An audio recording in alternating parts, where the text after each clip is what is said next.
Hey guys, Tyler Berger here with Bass Fishing HQ. Today I want to talk about 3 giant mistakes that you could be making as a bass fisherman. Stay tuned, it's going to be a good one.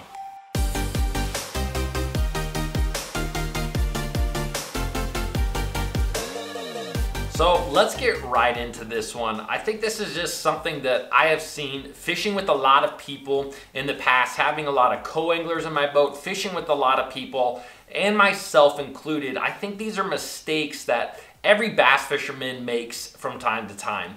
And so I want to go over these 3 mistakes, and hopefully it'll make you a better bass fisherman this year.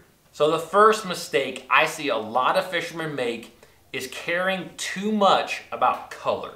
Right? Caring too much about color. And I'm going to get probably a lot of hate for this, but sometimes I think the color of our lures, the color of the bait that you're using is extremely overrated. I have seen it time and time again where color simply does not matter. The most important thing is really being in the right area. A lot of the opens that I have fished, I have seen that these areas that I find that you finally find like a wad of fish, it does not matter what you throw at them a lot of times, right? Now, I'm not saying that this applies all the time, and I'm not saying that color doesn't matter in specific situations, right?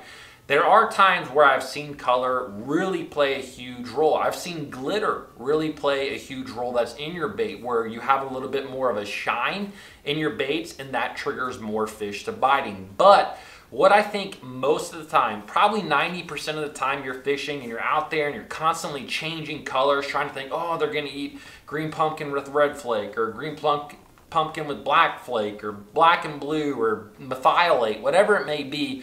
A lot of times I don't think it matters too much. I think that more than likely you're not in the right area. I think that once you find those areas, the bass are going to be eating almost anything that you put in front of them. Now, like I said, there are definitely times where color does matter. What I suggest, always fish with just the lures and the colors that you're the most confident in. If you're confident in a green pumpkin with orange, fish that until you start catching fish. And once you start catching fish, that's when you can really dial the color in. I think that a lot of times what you want to do first is find the fish, because a lot of times, guys, the bass aren't just everywhere in all these lakes, you know, and so find the area where those fish are, and then that's when you want to start experimenting with color. Maybe they like a darker, a black and blue color. Maybe they like a lighter green pumpkin. Maybe it's a watermelon. Maybe they want something really, really bright like a red or an orange, okay?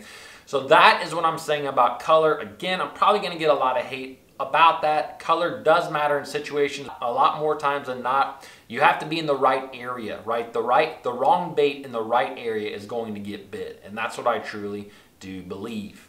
Now, I do want to interject really quick and say that if you are fishing really bright, ugly colors in really clean water, you probably aren't going to be catching a lot of fish, right? You want to typically throw natural colors, your browns, your greens, your natural colors in clear water, and in dark water or muddy water, you can throw really bright baits and or really dark baits. So that is where color matters, but I do think that you don't always have to have the perfect color. You don't have to have a jig that's green pumpkin with 4 strands of orange and 2 strands of pink. You know, like, it's not like that. And a lot of guys spend so much time in their boat trying to figure out the perfect color when they're really in the wrong area. Back to the video. Fishing mistake number 2 that you are probably making in it, again, whether you are fishing in a pond, whether you are fishing in a lake, whether you are fishing in a river. I don't think that the average fisherman fishes fast enough, right? And I see this all the time. You go to a new pond and what do? You camp out on a dock and you cast all around that dock. You keep casting, maybe you spend an hour there and you're not catching any fish, right? Whatever it may be. That's just too long, guys.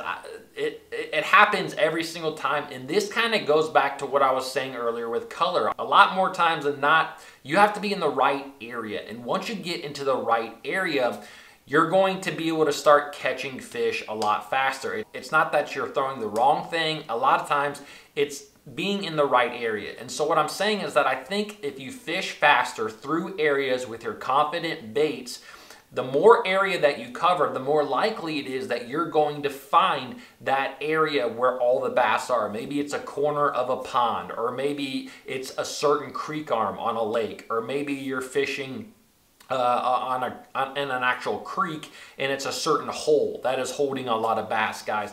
That's just what I'm saying. And I truly believe that. I think that I would rather fish a little bit too fast than too slow. I would rather cover a lot of water, fish fast. When you catch a fish, then you can slow down and start to pick things apart and see if fish are there. So mistake number 2, you're not fishing fast enough. Last, but certainly not least, the third mistake I see a lot of fishermen, bass fishermen making is not being stealthy enough, not considering the noise that they're making. Now, this applies to you whether you're fishing on the land or whether you're fishing in a boat. If you don't think that the sound that you make makes a difference, let me just tell you a little story. I grew up fishing on a pond. And one summer, I decided to buy some of this bluegill feed. I wanted to plump up our bluegills in hopes that the bass and the catfish would eat those bluegills and also get really big. And so I started feeding the bluegills every single day. I would do it at different times of the day and whatnot.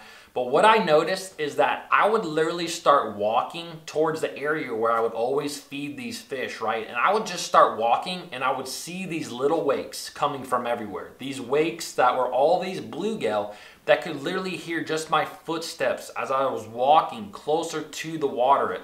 I would literally see these bluegills start coming to where I was, and then I would toss the food, right? I had conditioned these bluegills so that they would come when I started walking along the pond, right? And so that's what I'm saying is stealth really matters, right? When you're casting and you make a lure really splash and hit the water and it makes a lot of noise, that can really scare a lot of fish. Now, if you're throwing like a giant swim bait, sometimes it's nearly impossible to make a small splash, but even casting, skipping under a dock, having a very stealthy way of fishing, guys, I've seen it a lot of times that if you make longer casts, again, whether you're fishing a pond in a bank, if you can make long casts to the target that you are fishing, you're going to get a lot more bites. And I like to do this a lot when I'm structure fishing, when I'm offshore fishing. This is my favorite way to fish is finding an underwater brush pile or rock pile or point or hump that I'm fishing.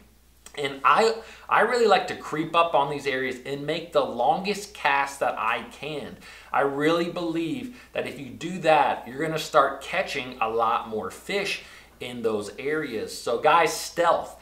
Being stealthy out there when you're fishing, again, whether you're fishing a pond and on the bank or whether you're fishing on a lake or reservoir, I mean, not stomping everywhere in your boat, not slamming down compartments when you're fishing. So apply these 3 tips to your fishing and you're gonna catch a lot more fish this year. Thanks for watching, subscribe below, and I'll see you guys in the next video.